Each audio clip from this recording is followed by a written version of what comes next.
late umuwi. Nagsasawa na ako sa'yo. Buti pa, maghiwalay na tayo. Hahamunin mo ako ng hiwalayan? Sige! Hiwalay tayo. Pipi, kanino ka sasama?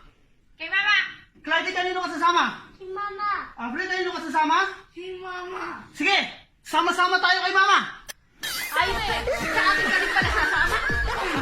An, totoo ba yung pinagsasabi nila sa labas na yung pansit daw pampahaba ng buhay? Oo, yan ang kasabihan eh. Kaya nga pag may birthday, hindi nawawala ang pansit. At bakit mo naman natanong? May nag-birthday kasi dyan sa kapitbahay natin. Dinala sa ospital.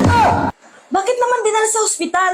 Iwan ko ba nun? Nalaman lang niya na ang pansit pampahaba ng buhay. Nalaman lang niya na ang pansit pampahaba ng buhay? Dinala agad sa ospital?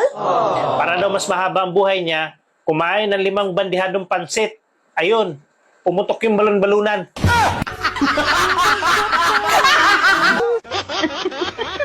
Na